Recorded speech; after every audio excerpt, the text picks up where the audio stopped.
Vale, un segundo.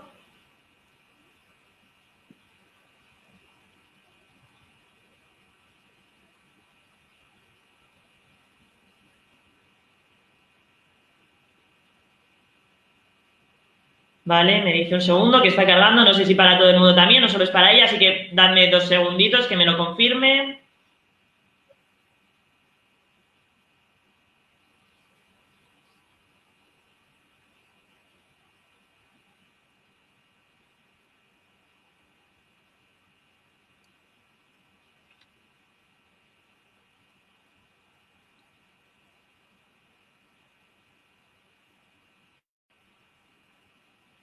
Vale, un segundito. Porque creo que por Facebook, que como sabéis lo conectamos también, se oye bien. Voy a esperar. Vale, perfecto. Me dice que ya bien. Creo que era su conexión, así que nada, podemos ya seguir. Como os decía, os estaba dando las gracias por la gran acogida que ha tenido esta iniciativa. Como sabéis, nosotros somos Neuronab, ¿no? Nosotros lo que hacemos es actividades para profesionales que trabajan en el mundo de la neurorehabilitación. Y esto de la formación era algo que nosotros no solíamos hacer, pero estamos encantados de que haya salido así de bien y de poder estar ayudándoos a formaros durante este tiempo de confinamiento que está siendo un poco pues difícil para todos. Espero que a nivel personal y de salud estéis todos bien y que a partir de aquí por lo menos nos sirva para formarnos y para salir de esto pues más fuertes en el terreno académico. Y ahora sí, yo ya voy a pasar como siempre, pediros que vayáis a Neuronab, a que solicitéis una demo, una prueba gratuita de 15 días y probéis lo que hacemos, probéis nuestras actividades. Como siempre digo, creo que que lo hacemos bien, lo que hacemos, que son actividades, a ver si las podéis usar otros usuarios. Como sabéis, Neuronap se puede utilizar también a distancia, podéis mandar la terapia para casa, ¿vale? Las sesiones para casa, así que pues, es un buen momento para probarlo y podéis seguir trabajando con vuestros usuarios a distancia. Dicho esto, ya paso a presentar al ponente de hoy. Como sabéis, es José Miguel Martínez Vázquez. Va a hablar de filogenia del lenguaje. Él trabaja como neuropsicólogo en el Centro Soma, en Murcia. Y bueno, va a hablar, como él dice, de lo que sabe, de la evolución del lenguaje. Así que, bueno, vamos a dejar que cada uno hable de los temas que saben y qué mejor que escuchar a José Miguel Martínez hablar de este tema. Así que, bueno, encantados de que estéis todos aquí con nosotros un día más y, bueno, de tener a este ponente, que de nuevo, José Miguel, te agradezco que estés hoy con nosotros. Y, bueno, te dejo ya con todos ellos. Voy a quitar el audio y el vídeo, pero voy a seguir aquí detrás por si hubiera cualquier problema. Asimismo, recuerdo que el chat está deshabilitado para que no haya ningún problema de saturación de redes y que si tenéis cualquier problema, pues me ha comentado José Miguel que va a poner el enlace a su blog, donde allí mismo podréis consultar si tenéis alguna duda, también podréis consultar allí su correo electrónico y bueno, os dejo con él, que tu cualquier duda seguro que la resuelve mejor que yo. Así que nada, un saludo a todos, gracias y nos quedamos con la ponencia.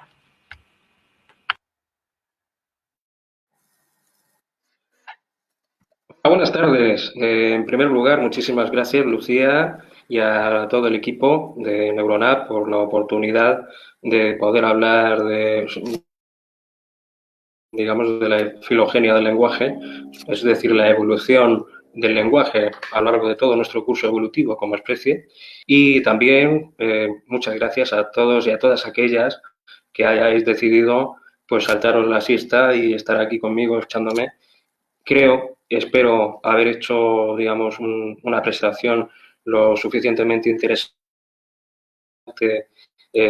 para que os guste, para que os sintáis, digamos, atraídos, como me siento atraído yo, por la teoría evolucionista. Y aunque suene un poco raro, la teoría evolucionista, es decir, lo que es el darwinismo como tal, se puede aplicar, digamos, a cualquier aspecto de la realidad biológica de las especies. Nosotros, como especie humana, no dejamos de ser, pues, digamos, un animal y, por lo tanto, incluso nuestro comportamiento debería manejarse en estos términos. Bien, dicho esto, también quiero dar mucho ánimo a todo el mundo. Es decir, yo entiendo que después de todos estos 41 días y 500 noches que llevamos de confinamiento, pues ya se nos hace un poquito pesado. Así que muchas gracias por estar aquí otra vez y nada, que disfrutéis.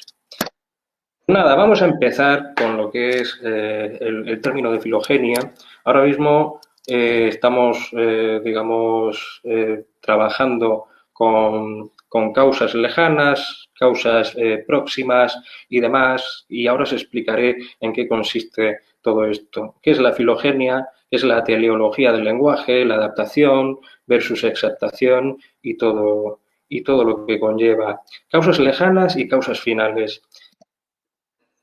¿Qué son las causas lejanas? Tinbergen, en 1963, se planteó 4 preguntas para explicar, digamos, cómo podríamos trabajar con la conducta de cualquier animal vivo, ¿no? Bien, esas 4 preguntas se dividían en digamos, las causas proximales y las causas últimas o, digamos, más lejanas, ¿no? Es decir, las causas proximales o próximas tienen que ver, pues, con aquellas que perviven en un organismo a lo largo de su vida, ¿no? Como pueden ser las más inmediatas, si habéis dormido o no, si habéis tomado café o no, si os vais a echar la siesta o no, cómo estáis de estado de ánimo y todo este tipo de cosas. Otro aspecto también es la ontogenia, es decir, la historia de vida que ha tenido esa especie. Si estoy gesticulando mucho, tendréis que disculparme porque ahora mismo no me estoy viendo por la pantalla. Pero bueno, a lo que iba a decir la ontogenia para poder explicar, digamos, qué historia de vida ha tenido esa especie. Por otro lado, tenemos las causas lejanas, que son, pues, digamos, las adaptaciones. Es decir, la adaptación de una función, de un rasgo que se ha convertido en adaptativo o es un subproducto evolutivo de una especie, y la propia filogenia, que es el curso evolutivo en términos de especie de un rasgo.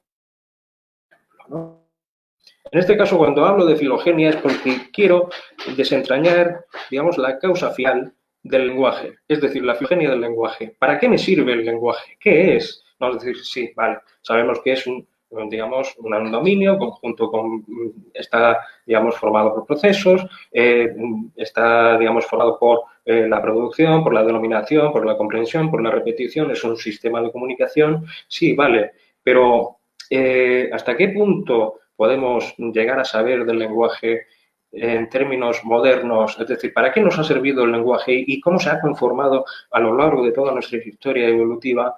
Es a lo que voy, ¿no? Y es por eso por lo que os planteo este viaje, que espero que os sea atractivo y os resulte, pues, útil, ¿no? Mi padre me dijo una vez que si no sabes trabajar si no tienes una idea con lo que estás trabajando, no sabes trabajar, ¿no?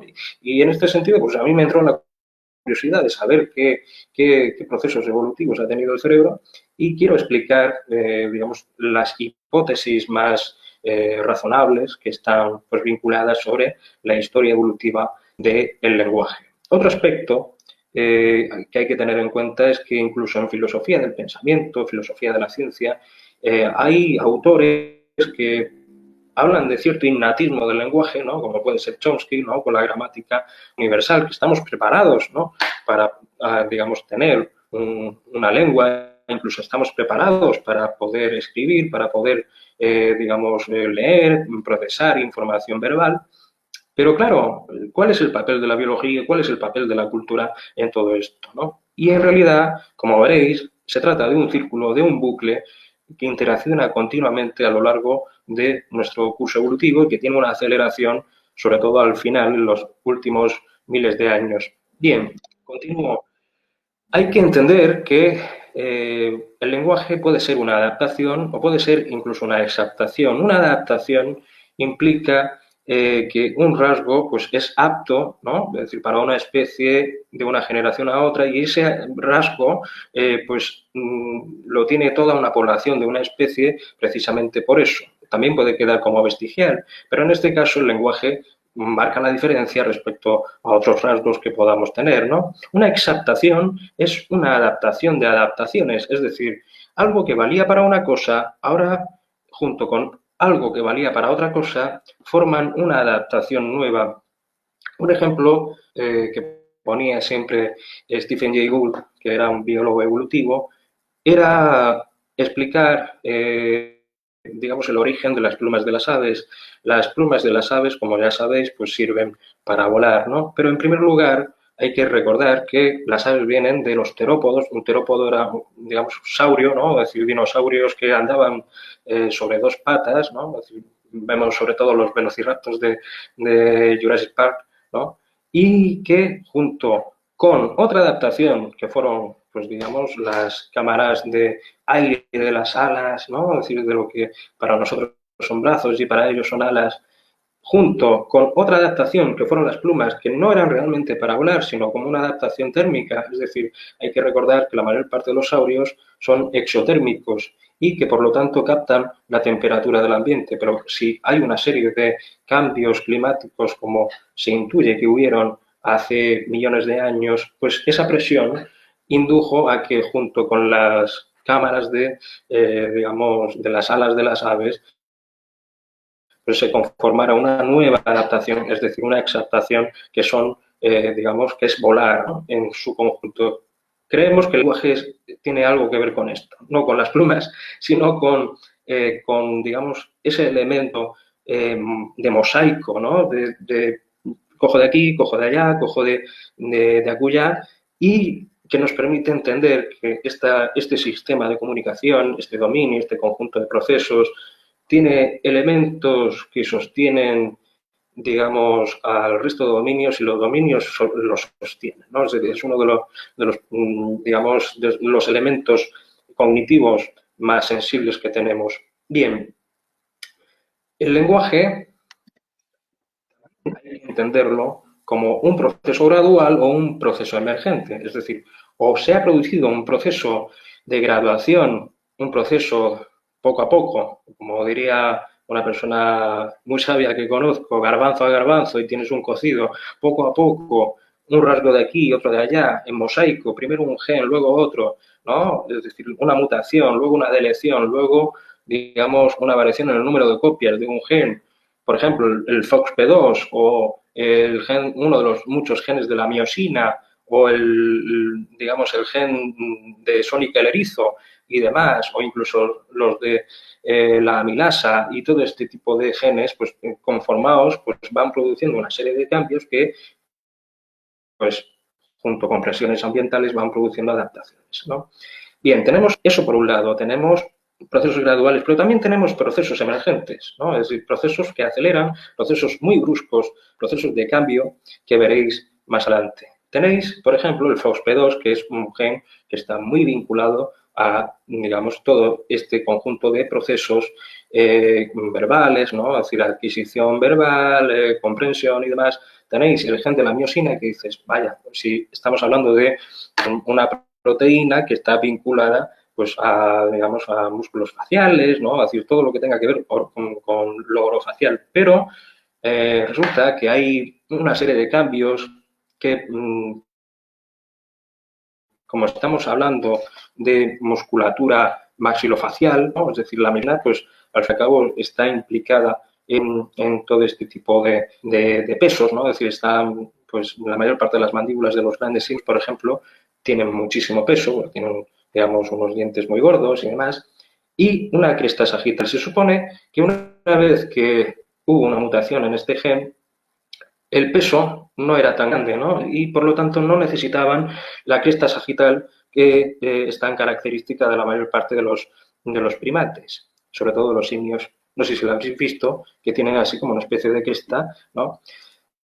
Y se supone que era el punto de anclaje en cuanto al peso de la propia mandíbula que tenían o que teníamos, ¿no? Hace millones de años. Una vez que la miosina, digamos, mutó y produjo una serie de cambios, se eliminó tanto la sagital y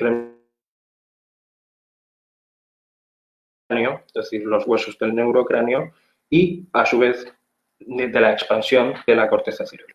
Bien, es un punto. Luego, el otro punto que estaba comentando, ¿no? Del FOXP2. Tienes por un lado, tienes por otro, y sin embargo también tenemos algo muy claro, que es que nosotros, aunque sean a lo largo de miles de años, aunque sea a lo largo de millones de años, vamos produciendo cambios que son muy bruscos, cambios en un elemento que es diferencial al resto de los que tenemos, ¿no? Es decir, ¿por qué nos caracterizamos los seres humanos?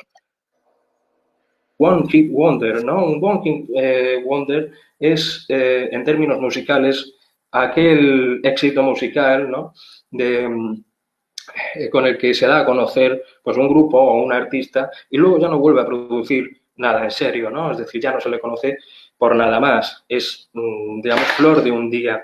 Nosotros no somos flor de un día, por lo menos espero que no. Sin embargo, tenemos una navaja suiza que es nuestro gran cerebro y, bueno, nuestro gran sistema nervioso central que nos permite, pues, no echar de menos, por ejemplo, correr a 115 kilómetros por hora, pegar saltos de 20 metros, tener garras enormes, ¿no? O unos caninos, digamos, gigantes con los que arrancar la carne. No, simplemente tenemos un cerebro que ha ido creciendo y creciendo y creciendo y creciendo hasta tener, digamos, el tamaño, en términos de alometría, de 3 veces más grande que, digamos, los parientes más cercanos que tenemos, ¿no? Que en este caso pues, son los bonobos y los chimpancés. Como ya sabéis, pues es el género Pan, nosotros somos género Homo, nos separamos de ellos alrededor de 6 millones, 6 millones y medio, 7 millones de años. Bien, como podéis ver en la tabla de la izquierda, hay, digamos, un punto que pone brain size, ¿no? Se ve desde hace unos 3 millones de años para acá, 3 millones, 2 millones y medio de años hasta nuestros días, cómo ha ido creciendo, ¿no? Se ven una serie de puntitos, se ve cómo ha ido creciendo nuestro cerebro y cómo ha ido expandiéndose con una aceleración, sobre todo del último medio millón de años. Ha ido creciendo alrededor de 2 centímetros cúbicos y medio desde los 2 millones de años, los 2 millones de años atrás hasta el medio millón de años, y luego una aceleración desde el medio millón de años en adelante con alrededor de 6 centímetros cúbicos cada 10.000 años. ¿Qué hubo ahí, no? Entonces tenemos que ver lo que estaba explicando antes, ¿no? Ese emergentismo, esa emergencia evolutiva, ¿qué hay ahí? ¿No? Es decir, la comunicación, el lenguaje tuvo que ver, pues tuvo que ver probablemente, pero hay una serie de cambios anteriores. Entre los 4 y 5 millones de años atrás hubo una primera transición que está vinculada, como ahora explicaré con más tranquilidad, con los cambios de gestión de tiempo, digamos en el forrajeo. El forrajeo pues, es coger vallas, coger pues, recursos tróficos que son más inmediatos, ¿no? Y pudimos organizarnos mejor en el tiempo y establecer una serie de relaciones con los demás que luego, con el segundo cambio, nos, digamos, aceleró en el sentido de crear cultura material, ¿no? Crear tecnología, las primeras hojas de sílex, ¿no? Sobre todo hace 3 millones de años, ¿no? Para acá, que empezamos con los primeros complejos tecnoindustriales, primero el oldugayense, luego el achelense, y que nos permitieron ir creando y creando mayor complejidad y unos nichos mucho más ricos en cuanto a calidad a la hora de comer, ¿no?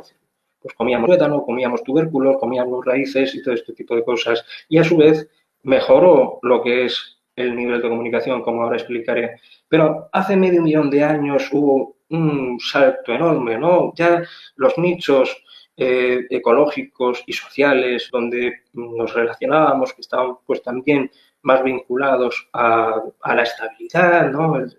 A los espacios mucho más sedentarios y más estables, con una mayor pervivencia demográfica, permitieron establecer una serie de cambios también a nivel cognitivo y, por lo tanto, a nivel del lenguaje, que es a lo que iba.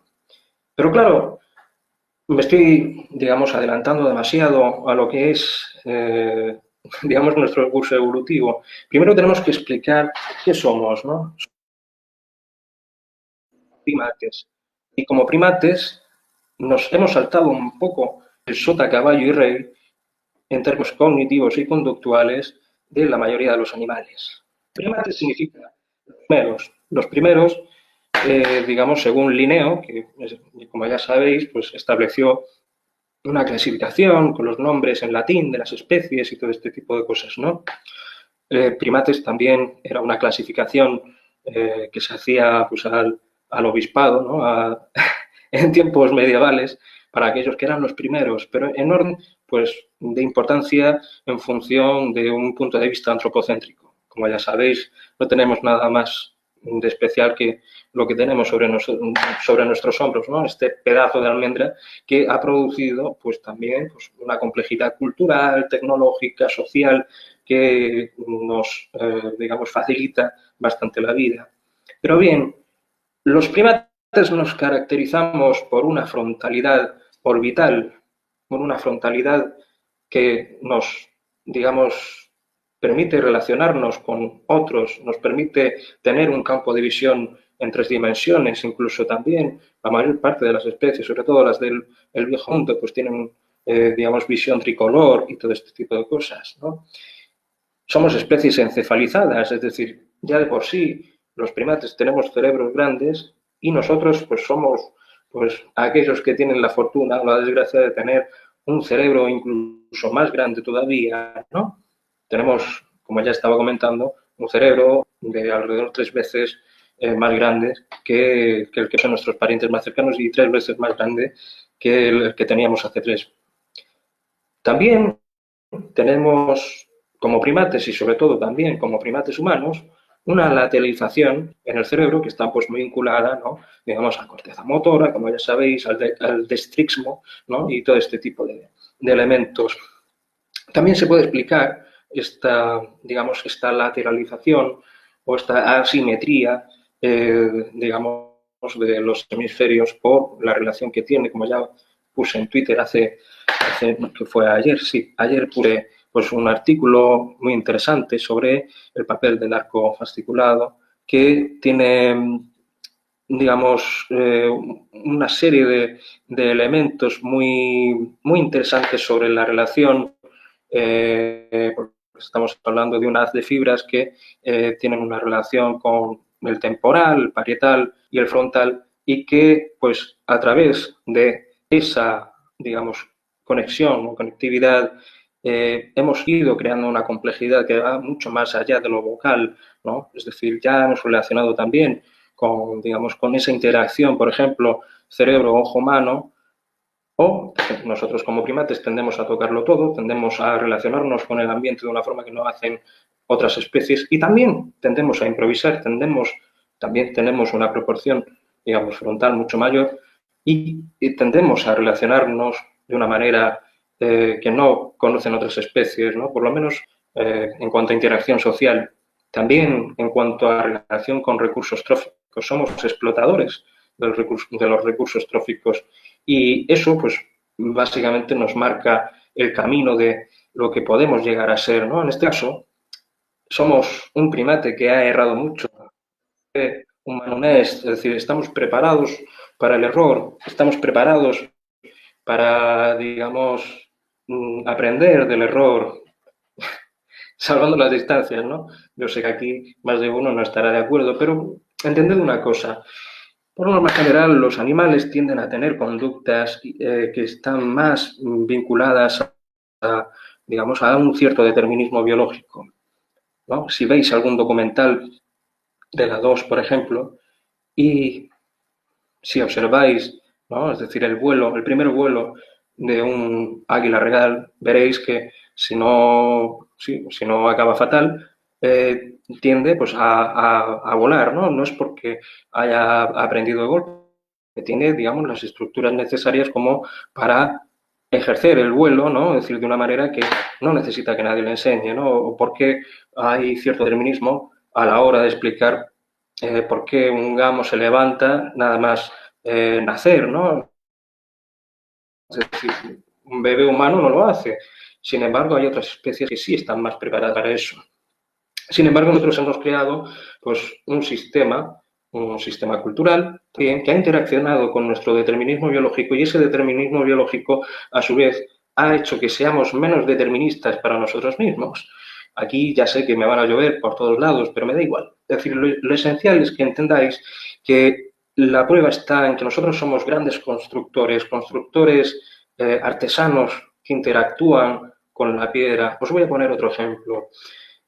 Hay monos, unos monos, se llaman, un tipo de monos capuchinos, que son monos silbadores, son muy característicos, tienen como una especie de tupé, yo los llamo mono Elvis, y se les conoce por haber creado también cultura material, estar en la edad de piedra, y han tenido una serie de procesos que implican equivocarse, implican tener una serie de errores. Los errores nos sirven para poder, digamos, mecanizar mejor digamos, los aspectos, sobre todo motrices, ¿no? Es decir, aquí hablamos principalmente de aprendizaje procedimental implícito de larga duración y que tiene que ver con, digamos, la calidad a la hora de la realización de tareas y demás. Pero, ¿qué pasa cuando estamos hablando de un animal que ya no solo hace bien las cosas porque tiene cierta maestría, sino que ya improvisa? Y cuando improvisa es porque tiene más recursos de los que necesita, ¿no? Es decir, tiene, pues digamos, la capacidad de estar en una cosa, pero también en otra. Y razonar, en cierta medida, lo que puede ser también, ¿no? Es decir, cierta creatividad, salir un poco por la tangente, crear cultura, al fin y al cabo. ¿Quién le ha dicho al mono que esa piedra debía tener esa forma, ¿no?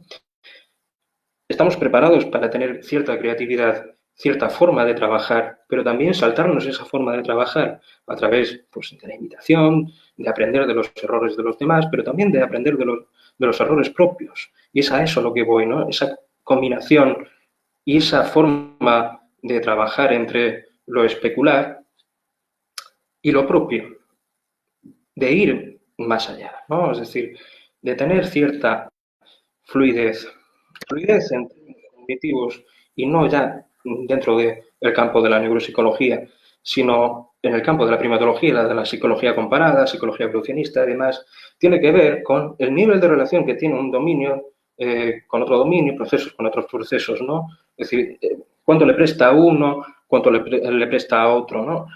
Aquí os pongo un estudio muy interesante que salió el año pasado, un estudio que se hizo en Israel, que hablaba sobre el tema de la eficiencia y la solidez del código neural en ciertas cortezas concretas, ¿no? Estamos hablando de la corteza del cíngulo anterior y también de la amígdala en seres humanos y en un tipo de, una especie de mono, de macaco, ¿no? De macacos, son macacos cangrejeros, y daba a entender que, bueno, que los macacos, como ya estaba explicando, y como la mayor parte de los primates y el resto de animales, son, digamos, más del sota, caballo y rey. Es decir, están más preparados para, digamos, la interacción natural, ¿no? Es decir, bueno, pues yo tengo pues una piedra, pues machaco la concha de una tortuga y me la como, ¿no? Pero a lo mejor no tiene la idea de coger, en vez de una piedra de este tipo, una piedra de este tipo y poner, pues digamos, un elemento que pueda sostener los restos de esa tortuga y llevársela para compartir con el poblado, ¿no? Estamos preparados para el error, para la eficiencia, por así decirlo, pero también estamos preparados para, digamos, para el daño, ¿no? Es decir, para la pervivencia del trauma, ¿no? Es decir, es mucho más fácil traumar a un ser humano que traumar a un mono, aunque a un mono, lógicamente, también se le puede hacer muchísimo daño. De hecho, se lo hacemos. Pero el gran problema está digamos, en la comparación, ese trade-off, ¿no? Esa compensación entre lo que uno gana y lo que uno pierde, que ahora explicaré con más tranquilidad, de ver digamos, qué fluidez conductual puede tener ante la experiencia, ¿no? Es decir, qué huella puede dejar esa experiencia y cómo puede marcar el camino del lenguaje, ¿no? Es decir, esa necesidad por manifestar el estado interno de una manera en la que otro animal no la tendría, ¿no? Es decir, ya tenemos otro origen u otra piedra también, ¿no? Es decir, otro peldaño más a la hora de entender el origen del lenguaje. El segundo punto de la fluidez es la prospección y la retrospección, es decir, la percepción de futuro y de pasado. Para esto tenemos que remontarnos a nuestros orígenes frugívoros. Tenemos, según Harrison, digamos, una gran ventaja, yo no sé si es una ventaja o no, de venir digamos, de un gran linaje de animales frugívoros, ¿no? Animales que comían fruta. La fruta, como ya sabéis, tiene cierta estacionalidad, no va a estar siempre, ¿no? Tenemos que saber cuándo hay disponibilidad de este tipo de alimento. Sin embargo, hay otros animales, ya dentro de nuestro curso evolutivo, que son folívoros, es decir, que comen hojas, sobre todo hojas perennes. Siempre va a haber comida, ¿no? Es decir, no tienen esa presión ecológica, no tienen que ser aptos en la predicción de tiempo, en inhibirse, en decir, no, esto no me lo como ahora, porque si no voy a pasar hambre mañana, y poder tener, digamos, una serie secuencial para poder trabajar en el futuro, ¿no? Es decir, un nivel de pervivencia del tiempo que nos permite desconstruir el espacio y tiempo en lo que ya estaba comentando, ¿no? Poder retrotraernos al pasado y poder hacer prospección en el futuro con un desplazamiento del pensamiento que en términos cognitivos va a ser esencial para poder planificar lo que queremos hacer, ¿no? Es decir, para poder transmitir que yo quiero esa manzana o quiero esa valla o quiero pegarle una pedrada a ese otro mono. Esa es la gran implicación, ¿no? Hay una teoría muy interesante que es la de la liberación del buffer episódico. Ahí lo veis, donde pone Winnicott, habla de las implicaciones del modelo de memoria de trabajo y demás, memoria de trabajo según Madeleine, pues esa liberación del buffer episódico, porque fuimos creando cultura material, fuimos creando esa cultura que nos permite no tener la necesidad de tener que estar trabajando continuamente digamos, con el presente, ¿no? Pudimos vamos, desubicarnos y centrarnos en otras cosas, como estaba explicando, con que estamos preparados para el error. Esa cultura material, ahora podemos entender que tenemos móviles, que tenemos calculadoras, que podemos tener, digamos, espacio libre, ¿no?, en nuestra cabeza para poder hacer otras cosas, ¿no? Pero antes era mucho más complicado. Luego hablaré del cronometraje, de los primeros calendarios, de cómo pudimos conquistar el tiempo, que me parece muy interesante y muy necesario para entender los orígenes. Hay otra hipótesis que la del trade-off, ¿no? El trade-off entre dominios, estamos hablando digamos, de memoria, sobre todo memoria a corto plazo, memoria inmediata y memoria de trabajo, digamos, y lenguaje. La memoria de trabajo, en este caso, según compara Matsuzawa, se vio, digamos, limitada a costa de un lenguaje que cada vez era más necesario. Para esto lo relaciono con otra hipótesis, que es la hipótesis de la sabana, ¿no? Hace pues varios millones de años nosotros fuimos saliendo de biomas boscosos, biomas en donde todo era mucho más inmediato, donde teníamos pues más recursos incluso, ¿no? Incluso siendo frugívoros, como estaba comentando, de tener muchos más recursos a la hora de poder pues, alimentarnos, de poder establecer un nicho, ¿no?, en el cual haya una cierta pervivencia demográfica y podamos relacionarnos con otros parientes, ¿no? Pero claro, cada vez fuimos saliendo más a la sabana, cada vez tuvimos que conquistar más los espacios, ¿no? Volvemos otra vez a lo mismo, ¿no? Hay un espacio, ¿no? Pues tenemos dos elementos. Probad que tenemos un elemento, ¿no?, un elemento y otro. La distancia que se recorre de un lado a otro, ¿no?, es el tiempo, al fin y al cabo, ¿no?, porque es lo que tardo en recorrer esta distancia de aquí hasta aquí. Y claro, cuando tú ya vas, digamos, tomando conciencia de ciertos ciclos, que ahora explicaré con el metraje y todo este tipo de cosas, cuando necesitas poder hablar, porque cada vez fuimos levantándonos más y estábamos de cara, ¿no?, pudimos comunicarnos, ¿no?, la cara es importantísima. No veréis muchas caras iguales, más allá de parecidos razonables, ¿no? Es decir, solemos tener una cara, cada uno, pues bastante propia, ¿no? Es uno de nuestros sellos, una forma de caracterizarnos cada vez más, ¿no? Pero claro, tuvimos que ir conquistando espacios, distancias, lejanías, cada vez nos distanciábamos un poquito más o conquistábamos territorios de una forma que no hacían otras especies. Y eso nos permitió poder tener un lenguaje a costa de pues digamos, ese paso más inmediato de información que pueden tener otras especies que viven pues, digamos, en entornos mucho más pues, boscosos, digamos, con con unas distancias más cortas. Nosotros tuvimos que calcular distancias, ¿no? Es decir, punto de fuga, corteza postriata y todo este tipo de cosas, ¿no? Catarina.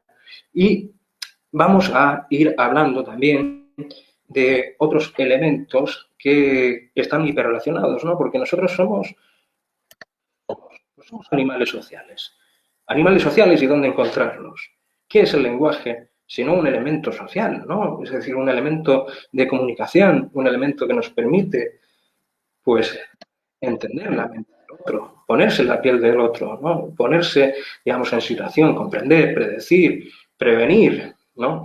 Teniendo en cuenta, sobre todo, que estamos hablando de gente que todavía, pues, era un poco bruta. Pero ¿qué es esto de la mentalización, ¿no? De yo sé que soy yo porque hay otro, ¿no? Es decir, de entender que no hay un nivel de complejidad social en otras especies, hay complejidad social, ¿no? En otras especies que son muy inteligentes, ya sé, por ejemplo, los córvidos, ¿no? Me encantan los cuervos, aparte de por la mala leche que tienen, que yo también tengo, es porque tienen, digamos, un nivel de pertenencia grupal muy fuerte, un nivel de comunicación muy fuerte también, los delfines, ¿no?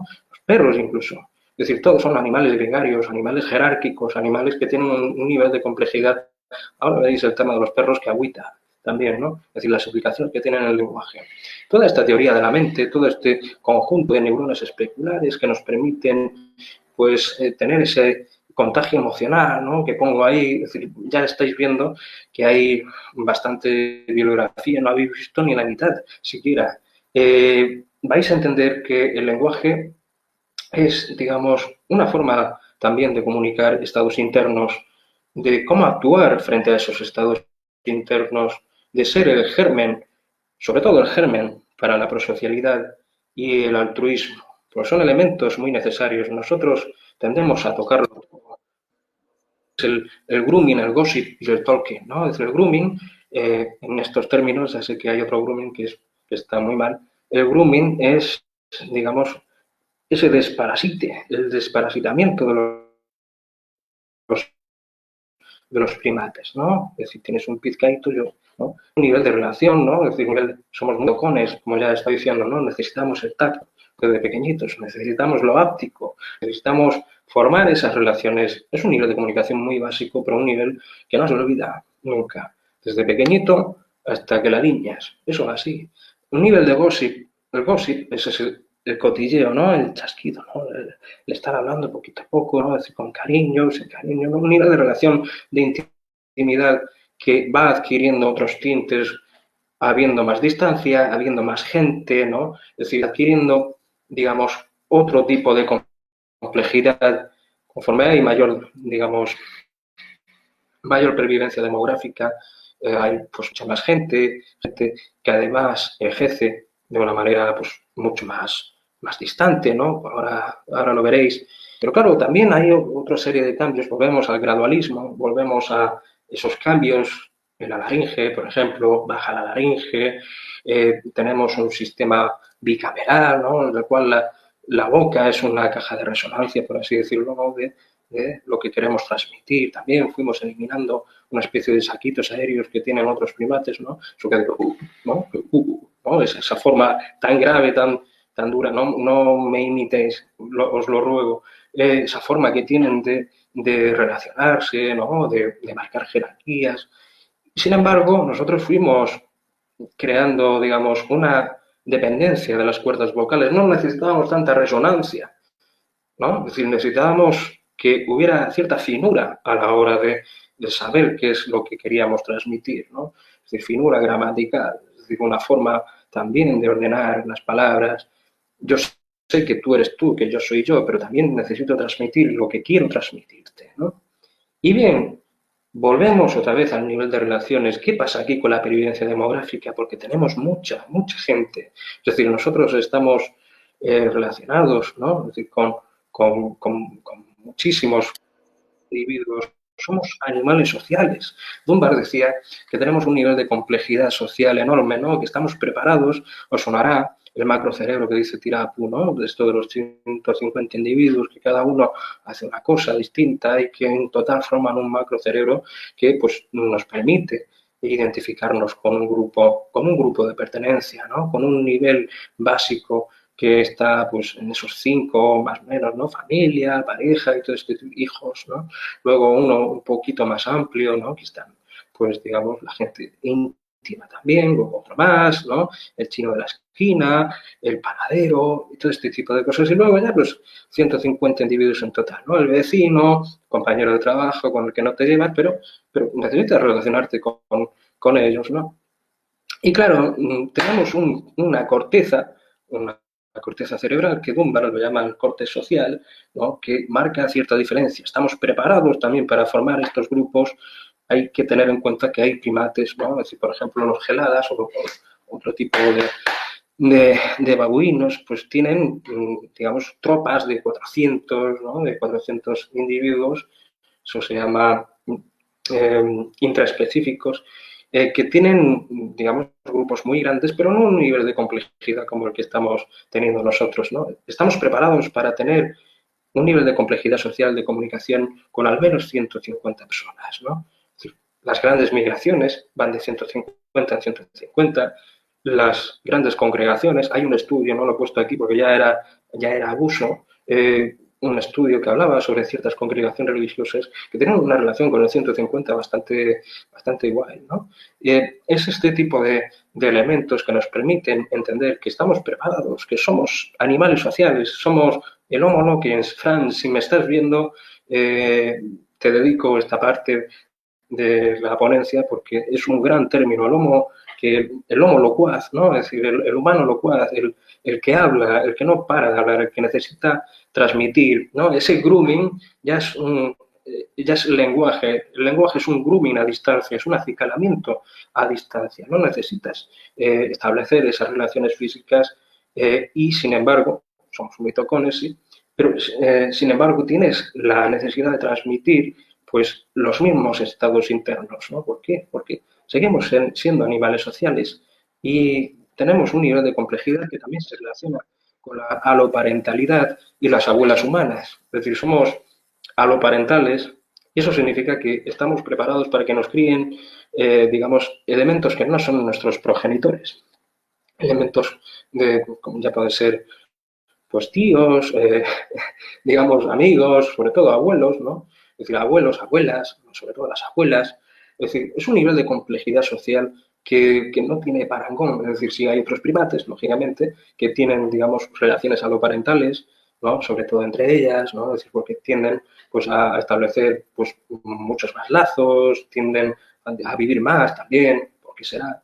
Entonces, este tipo de cosas, ¿no? Es decir, las abuelas humanas tienen además una serie de rasgos muy chulos que nos han permitido ser longevos y además tener una nación como la que tenemos ahora mismo, de una manera que si no existieran, si no hubiesen existido esas hembras que a partir de alrededor de los 50 años de vida, que es cuando tenemos la mayor parte de los grandes simios, las hembras de los grandes simios, esa vida reproductiva, que ellas tuvieran, digamos, la opción, esa fluencia, ¿no? Esa fluidez, ¿no? Esa manera de cambiar el determinismo biológico y dijera, no, yo no me voy a dedicar a criar estos últimos años de vida reproductiva mis propios hijos, sino que voy a ayudar a mi hija a poder, digamos, tener un mayor, no sé, mayor éxito reproductivo, ¿no? Y claro, cuando tú estás seleccionando a través de la pleiotropía antagónica, que es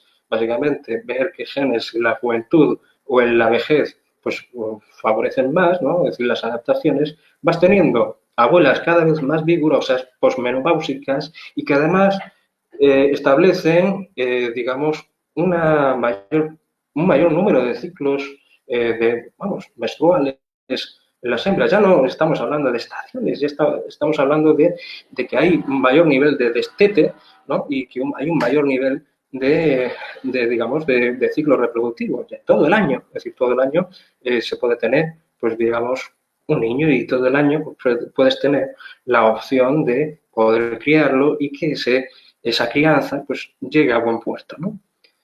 Tenemos además esos niños que cada vez son más altriciales, más dependientes, ¿no? De esa necesidad de crianza, tardan más en criarse, tardan, pues digamos, pues un 50% más en tener pues esa adolescencia y esa madurez. Tienes más tiempo para que haya poda neuronal, más tiempo para aprender, más tiempo para aprender la complejidad de las relaciones sociales, de aprender el lenguaje, de tener esa gramática universal bien trabajada, ¿no? Como diría Chomsky, ¿no? Es esta complejidad social las que nos alimenta, pues digamos, los orígenes del lenguaje. Pero también hay otra complejidad que es el proceso de autodomesticación humana. El proceso de autodomesticación humana implica que nosotros somos animales domésticos, pero que además nos hemos autodomesticado nosotros, como ya sabéis, en el domus de casa, ¿no? Es decir, estamos preparados para estar en entornos artificiales, en entornos que no son salvajes. Es decir, hay animales feralizados, como nosotros mismos, ¿no? Es decir, cuando han habido estudios con niños salvajes, los cuales han probado si existía ese lenguaje universal y lo único que hacían era pues, hacer guturales, ¿no? Es decir, como un grupo heavy, y no daban, digamos, una razón para ello, ¿no? Entonces, tiene que haber algo. Claro, estamos preparados filogenéticamente hablando para que haya un lenguaje, pero si no hay una cultura, si no hay una influencia detrás para que esa transmisión se dé a cabo, no va a haber un niño que hable, ¿no? Es decir, tenemos toda una historia de vida para poder aprender un lenguaje y, sin embargo, si no tenemos ese lenguaje, pues no se va a dar a cabo, ¿no? Bien, vamos con el proceso de autodomesticación humana. Autodomesticación humana es aquel en el cual nosotros hemos ido reduciendo la agresividad, aumentando la docilidad como una especie domesticada. Hemos reducido el dimorfismo sexual que existía, ¿no? Hemos eliminado pues, las diferencias entre sexos biológicos y también hay un nivel mayor de comunicación. Si tú tienes a un grupo de personas hacinadas, ¿no? Es decir, aumentan los nichos humanos, aumenta una población y tienes un puñado de personas hacinadas, pues es lógico que más tarde, más temprano, vaya a dar lugar a que se eliminen aquellos elementos menos dóciles, ¿no? O que menos comunicativos para los demás, menos prosociales, ¿no? Es decir, aquellos que tiendan pues menos a la colaboración, a la, digamos, cooperación. La mayor parte de nosotros somos súper cooperadores. Es un término pues que en evolucionismo y en primatología queda bien, a lo mejor no queda tanto en filogenia, ¿no? Pero bueno, que a lo que voy es que hemos ido creando pues nichos llenos de gente en espacios muy cerrados, incluso, bueno, hemos ido conquistando espacios, ¿no? Pero nos hemos ido estableciendo y hemos ido pues creando ciertas tensiones, ¿no? Que más tarde, más temprano, pues había que solucionar, ¿no? Porque claro, si tenemos dos elementos centrales que son la docilidad y el nivel de comunicación que han dado lugar a el nivel de transmisión, la propia comunicación y la habilidad de reconocer ese intento de comunicación con un personaje que no está, digamos, precisamente por comunicarse, sino que te quiere agredir, entonces tienes que intentar trazar una solución, ¿no? ¿Por qué? Porque la pervivencia del grupo está en juego. ¿Qué pasa? Que esta, como estaba diciendo, es otra historia de violencia. Nosotros tenemos un elemento principal dentro de las hipótesis de por qué nos hemos autodomesticado, y es que terminamos hartos, ¿no? de los alfas, terminamos digamos, hartos de los elementos más violentos. Todavía existe violencia, por supuesto, pero no tanta violencia reactiva como había antes, ¿no? Es decir, hemos ido eliminando a través, ¿no? de esas presiones paleoecológicas, a través de toda esa amalgama de situaciones, ¿no? Carestía de alimentos, mucha gente, espacios cerrados, pongamos que habían demasiados niños y que teníamos gente demasiado violenta y claro, había que elegir, ¿no? Es decir, entre aquel que mata la prole porque estamos preparados para ello, ¿no? Es decir, que mata la prole para poder, digamos, crear la coacción con otra persona para poder, digamos, tener prole nueva, pues al final dices, no, es decir, esto hay que cambiarlo. Esto ya pasa de castaño oscuro, ¿no? Y tendemos a ir eliminando a los más déspotas, ¿no? Es decir, hay una conspiración basada en el lenguaje. Se supone que estamos hablando de que la reducción del dimorfismo sexual está trazada, sobre todo, a partir de la reducción que hemos tenido los machos, ¿no? Es decir, todos, absolutamente todos, somos, digamos, machos de baja calidad genética comparados con aquellos, ¿no? Si tú comparas, por ejemplo, a un chimpancé, el chimpancé de más de 7 años, adulto, ¿no? Ves, digamos, la fortaleza física que tiene, ¿no? Que te puede arrancar un brazo perfectamente. Y comparas a un macho humano, ya sabes cuál, digamos, ha atendido más a la agresión y cuál ha atendido más a la domesticación, ¿no? O a la docilidad. En este caso, nosotros hemos ido eliminando y eliminando y eliminando a aquellos déspotas más reactivos y hemos ido creando, digamos, un dimorfismo sexual más atenuado, un nivel de comunicación mayor, ¿no? Es decir, también todo ese conjunto de rasgos domésticos o domesticación, ¿no? De domesticación, pues influyen, ¿no? Es decir, tenemos a nivel, digamos, facial la cara mucho más plana, es decir, tenemos el mentón mucho menos prognato, ¿no? Es decir, podemos pronunciar ciertas, digamos, letras consonantes, como ya habéis visto, ¿no? Es decir, que he compartido un artículo en el que hablaba sobre las consonantes dentro, ¿cómo era? Sí, era un labiales, sí, claro, todo este tipo de elementos que podían, digamos, marcar la diferencia entre comunicación y no comunicación, ¿no? Y claro, también que es el del cautiverio, porque ya, como estaba comentando, entablamos, digamos, una relación en un espacio muy cerrado, y hay un estudio muy chulo del año pasado que habla sobre esta hipótesis, ¿no? De que no solo fueron los machos de baja calidad, de bajo acervo genético, que fueron eliminando los alfas y al final fuimos quedando los betas, los lambda, ¿no? Los omegas, sino que también, es decir, por otra parte, entre los super colaboradores o cooperadores, tuvo otra emergencia evolutiva del lenguaje, perdón, porque necesitaban cooperar para protegerse.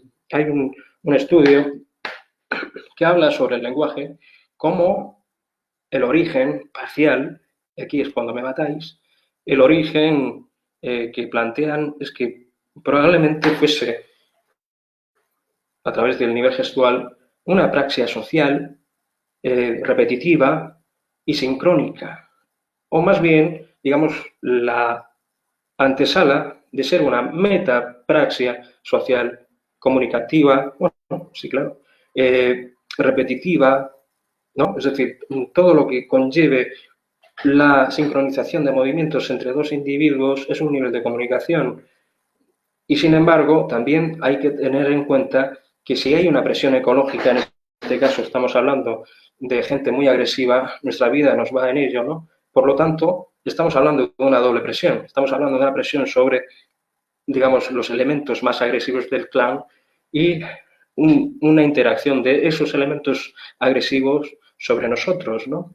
Un nivel de comunicación que consiste en protegernos, ¿no? Es decir, tener un nivel mayor de intencionalidad o de conocer la intencionalidad del otro. No es casual que nosotros tengamos una mayor proporción de esclerótica que otros, ¿no? Que otros simios. Si podéis ver la proporción del blanco de los ojos, podéis entender, ¿no? Lo que estoy explicando. Toda esta conjunción de elementos, todo este mosaico que nos puede servir para explicar en qué consiste la evolución del lenguaje, ¿no?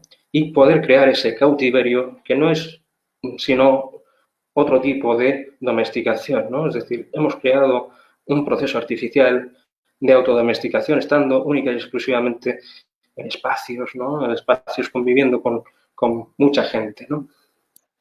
Y otro proceso, yo lo llamo a fuego lento, que es la neotenia. La neotenia es la expresión de rasgos prepúberes de una especie en la adultez. Nosotros tenemos ojos muy grandes, tenemos elementos como menor cantidad de pelo, mayor de socialidad, ¿no? De socialización entre digamos, entre un individuo u otro, ¿no? Es decir, tenemos una forma de relacionarnos que quizás sea pues un poco bastante más infantil. Somos niños grandes, ¿no? Es decir, necesitamos aprender, necesitamos comunicarnos todo el rato, expresar nuestros estados internos, nuestra forma de ver el mundo, ¿no? Es decir, nos quejamos, tenemos cierta prevalencia, ¿no?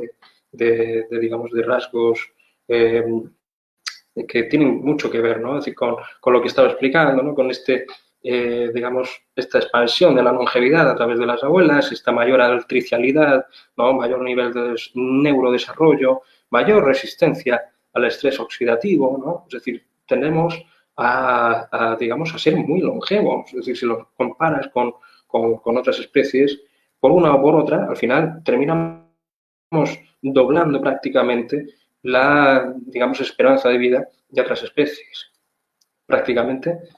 Y lo que estaba explicando es que nosotros somos codependientes, ¿no? Es decir, hemos creado tanta dependencia a lo largo de nuestra domesticación que incluso especies que hemos domesticado también nos han domesticado a nosotros.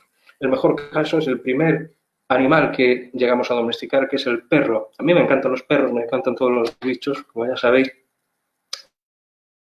La codependencia con los animales, sobre todo con los animales sociales, ha hecho mucho para que exista cierta convergencia evolutiva. Los perros ya sabéis que también, pues, unos dicen que se han, digamos, domesticado de sus mismos, que nosotros hemos ejercido cierta selección artificial sobre ellos. La cuestión es que hay un bucle de comunicación entre ellos y nosotros que nos ha permitido crear especialistas técnicos tanto en ellos como en nosotros. Hay una intensificación del trabajo que se puede ver si veis lo que es digamos, la ilustración de la derecha, el diagrama de la derecha, veréis 6 tipos digamos, de formación neuroanatómica de varias razas, ¿no? Por un lado se ven las razas de presa, que tienen mucha mayor energía, menos teoría de la mente. En el cuarto punto, que pone acción social e interacción, veréis a la mayor parte de especies que son, digamos, más aptas para la convivencia con nosotros, ¿no? Y sobre todo para trabajar, pues, a un nivel de complejidad mucho mayor. La mayor parte de los perros pastores, ¿no? Es decir, de los terriers, es decir, pertenece a esta clasificación, ¿no? Es decir, aquellos animales que tienen un nivel mayor de complejidad y que nosotros hemos trabajado con ellos, por lo tanto tenemos una mayor relación. Esto se puede explicar también por cierto bucle con la oxitocina en la mirada, ¿no? A mayor nivel de oxitocina, ¿no?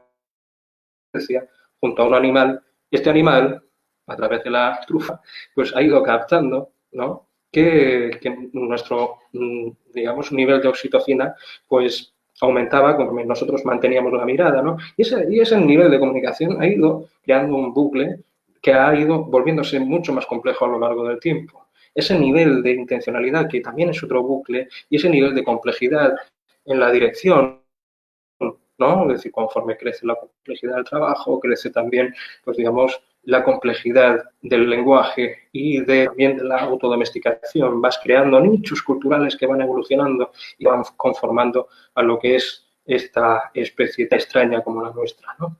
Pero hay otros puntos también que son importantes y hay que tener en cuenta, que son el fuego y la vigilia. Nosotros hemos tenido una interacción con el fuego primordial desde hace millones de años. Hubo una serie de explosiones cósmicas provocadas por una supernova que, sobre todo hace 2,5 millones de años, hace 3, provocó una serie de incendios en lo que es el África ecuatorial, ahora mismo pues hay sabana y demás, ¿no? Esos incendios pues estaban vinculados, hay otros estudios con aves y demás, estaban vinculados a, digamos, a alimentos que estaban cocidos, ¿no? Es decir, si hay animales que no pueden huir de un incendio, por norma general, pues quedan ahí y quedan, pues, cocinados, ¿no? Nosotros, como grandes oportunistas que hemos sido siempre, que esa es otra, ¿no? Hemos ido tirando para allá, ¿no? Aprovechando cualquier cosa, carroña, animales quemados, tubérculos, tuétanos, por delante, ¿no? Es decir, hemos sido más presas oportunistas que cazadores durante nuestra historia evolutiva y teníamos que coordinarnos muy bien para aprovechar bien los recursos, como estaba diciendo. Pues conforme fuimos asociando el nivel de complejidad del fuego, el uso del fuego también pudimos controlarlo, sobre todo hace 400.000 años que ya pues parecía que podíamos tener cierto control sobre, ¿no? Aunque fuera ligero, para poder tener, digamos, alimentos cocidos, alimentos que nosotros cocinábamos ya intencionalmente, ¿no? Pero claro, para eso hay que saber para qué sirve el fuego, ¿no? Que tiene dos fuentes, de luz y de calor, esa luz que te puede permitir alargar el día, o ese fuego, ese calor que te permite cocinar alimentos, que te permite castigar, digamos, a enemigos y todo este tipo de cosas, ¿no? Un nivel simbólico que quizás sea más importante del que pensamos, ¿no?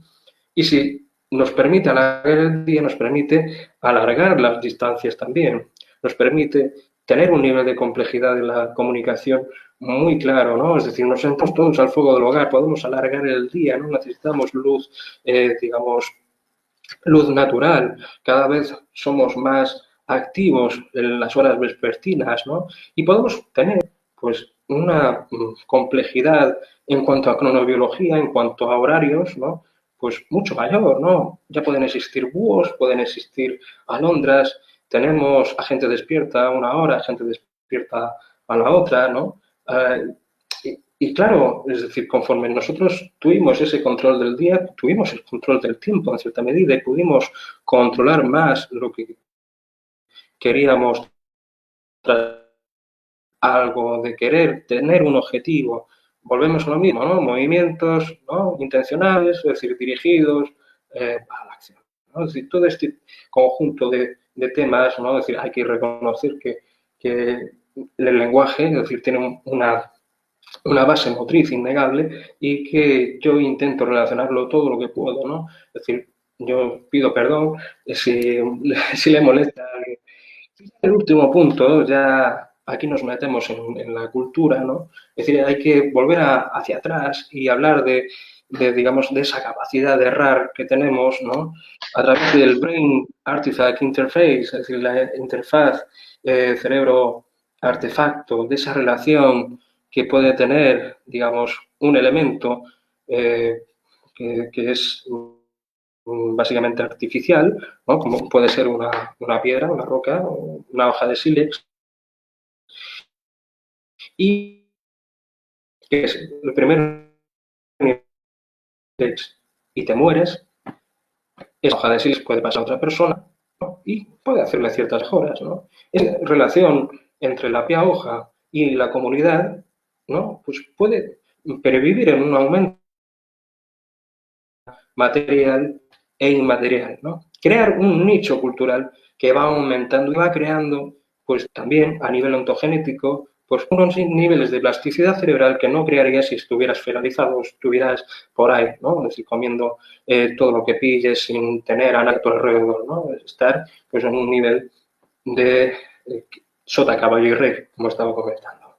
Bien, esa plasticidad cerebral permite un ajuste fino y también de conexión, ¿no? Es decir, que a su vez dan paso a elementos culturales que interaccionan a un nivel cortical en nuestro cerebro que no tienen, digamos, otra explicación, ¿no? Es decir, la escritura, la lectura, es decir, cómo hemos creado, ¿no? Es decir, elementos culturales que tienen una especialización en cierta medida cortical en nuestro cerebro y que pueden, digamos, entenderse como una interacción continua entre elementos que tienen, digamos, pervivencias muy distintas. La cultura material puede pervivir perfectamente miles de años, nosotros no, nosotros somos finitos, es decir, tenemos un tiempo, nacemos, ¿no? Es decir, nos relacionamos, nos reproducimos, la aliñamos y ya está. Es decir, pero hay elementos que pueden perdurar y hay elementos que pueden crecer en complejidad y crear sociedades, ¿no? Es decir, que necesitan, pues, digamos, una mayor complejidad para poder controlar el tiempo, ¿no? Hay una serie de estudios muy chulos también, lo he puesto ahí abajo, que están pues relacionados con el nivel de complejidad a la hora digamos, de la noción de recursividad, de numerosidad y de sintaxis. Hubo una mutación hace unos 70.000 años de 2 o 3 niños en lo que ahora es Sudáfrica, que permitió una nueva habilidad, que es la recursividad. La recursividad es la capacidad lingüística de incrustar un elemento en otro elemento, un símbolo en otro símbolo, un icono en otro icono, ¿no? Es decir, yo ya no solo quiero coger la manzana, sino quiero que esa manzana sea verde y quiero que sea la manzana que está en ese árbol, ¿no? Es decir, vas montando cada vez una mayor complejidad. Esa complejidad también se puede observar, digamos, en la cultura material. Cuando tú relacionas un elemento y otro elemento, por ejemplo, tachar algo o escribir algo sobre otro algo, en este caso estoy viendo a la izquierda huesos de avestruz, perdón, huevos de avestruz que están, digamos, marcados, ¿no? Es decir, se supone que eran, digamos, elementos que tenían que ver pues, con la conservación de agua, con la conservación de semillas y todo este tipo de cosas. Y que el nivel de pertenencia también marcaba un poco pues, el estatus social. Y ese proceso de individuación, de complejidad de la noción del individuo, yo sé que pertenezco a este grupo, a esta aldea, ¿no? Y también que me pertenezco a esta familia y que yo soy yo, porque yo llevo estas torques, porque llevo este tatuaje o este tocado de plumas y demás, ¿no? Es decir, los recursos materiales como elementos que nos permiten separarnos, ¿no? Dividirnos de unos y de otros, ¿no? También nos permite tener una noción del número, ¿no? Porque tú vas apuntando y tú vas creando también pues un conteo que sabes que esos son recursos o que puede ser tiempo perfectamente. Un elemento muy claro, el cronometraje, como estaba comentando antes. Tú vas notando que hay cierta constancia de ciclos y ciclos, ciclos lunares, ciclos anuales, ¿no? Y dices, ostras, ¿cómo puedo controlar el tiempo? Pues el tiempo lo controlo apuntando el tiempo. Es decir, me voy haciendo una agenda, me voy haciendo pues una serie de tachones, bueno, de rasgar la piedra a lo largo de distintos, ¿no? Distintas estaciones, distintas épocas, y tú vas controlando los ciclos lunares, vas controlando, digamos, la forma en la que puedes controlar el tiempo, puedes crear también elementos nuevos, ¿no? Es decir, como es la sintaxis, porque hay un orden y porque hay un elemento que es la luna, que sabes que cada X tiempo pues tiene que pasar por aquí y luego que pasará por allá, ¿no? Es decir, ya estamos hablando de espacio y de tiempo, nociones, etcétera, ¿no? Un nivel de complejidad que no han alcanzado otras especies. También somos sociedades diversas o neurodiversas que han creado especialistas, al igual que se estaba explicando con la hipótesis del cerebro social o con la hipótesis de la convergencia evolutiva con los otros animales domésticos como son los perros. Es decir, hemos creado una especialización del trabajo, una especialización en la que todo el mundo puede tener a lo mejor una opción para aportar algo al grupo, ¿no? Cuando tienes especialistas técnico-prácticos, especialistas sensoriales, especialistas expertos en alguna materia, puede ser experto en la percepción de vallas, puede ser experto digamos, en trenes, más útil que pueda resultar para una aldea. Si tú tienes a un personaje que no está, digamos, muy por la labor de tener una vida social, sin embargo, es experto en percibir la diferencia entre una valla de este color y otra valla de este color y es capaz de, ¿no? de coger y explicarlo o coger y decir, no, esto probablemente no te lo puedas comer o retirarlo de... Pues hay un mayor nivel de socialidad también, ¿no? Es decir, a mayor pervivencia, a mayor estabilidad, a mayor reducción de la agresividad, mayor docilidad, mayor establecimiento de esos macrocerebros que van conformando una sociedad, va a haber un mayor nivel de prosocialidad con ciertos elementos que cada vez están más allá del sota, caballo y rey, ¿no? Es decir, hay, digamos, aportes en esos nichos culturales que dan un nivel de complejidad como el establecimiento de leyes, ¿no? Es decir, de márgenes entre los cuales pues puedes trabajar sin preocuparte, márgenes que te permiten trabajar en orden, ¿no? Es decir, en el respeto mutuo entre individuos y que forman pues la base esencial para que haya cada vez una mayor complejidad comunicativa, para que haya una mayor complejidad de una sociedad y que más tarde o más temprano resultar en una miríada de lenguajes, como estaba contando, ¿no?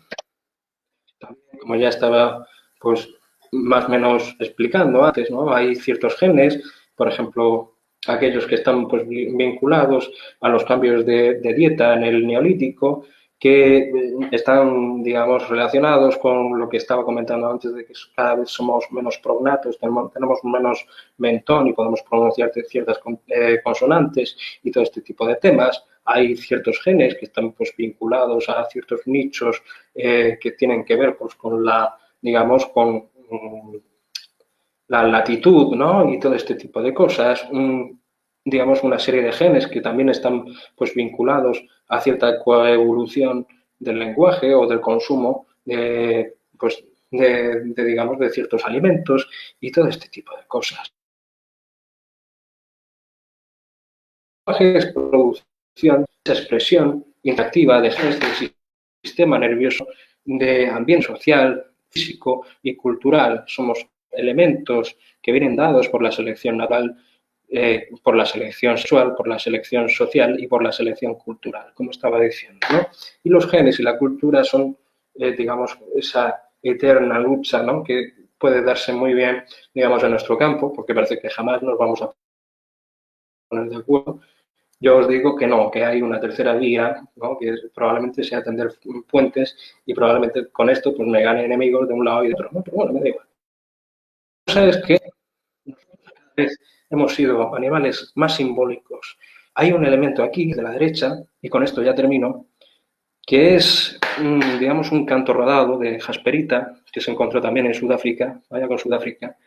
Tiene 3 millones de años de antigüedad, porque sabemos la edad, aunque sea una pera, sabemos bueno, que están los estratos pues, vinculados a, digamos, a otros recursos, ¿no? Restos óseos y demás.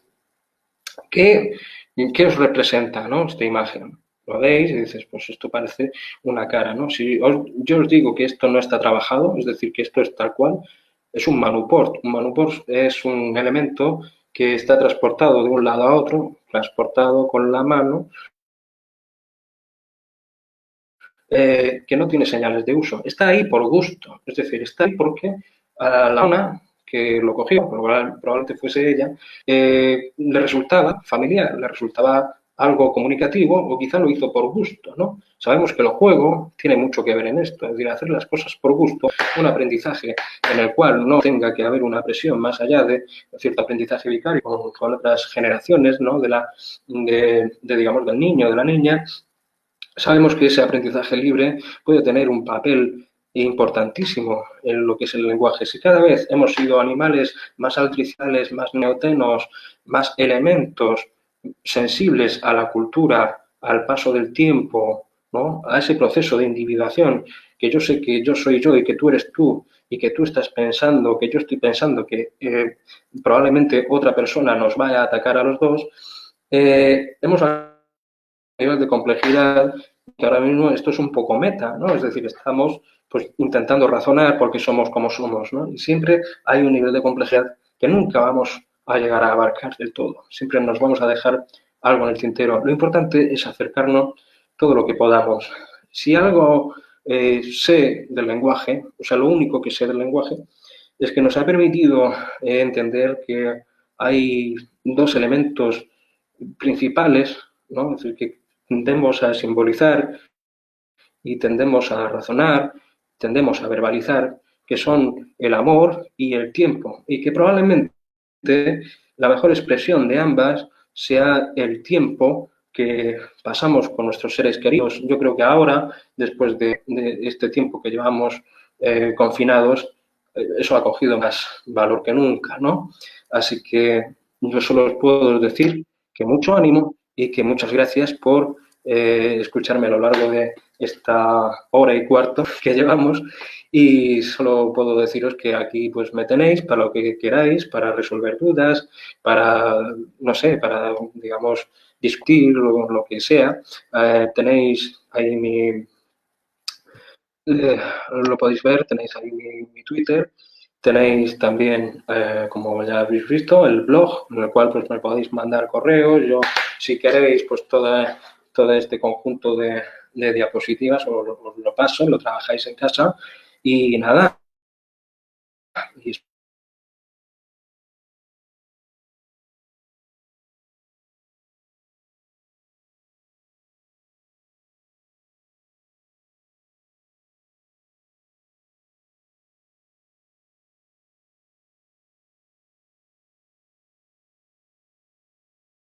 tenéis que veréis que enfrentáis a eso. Eso es muy humano. Eso es algo que es innegable.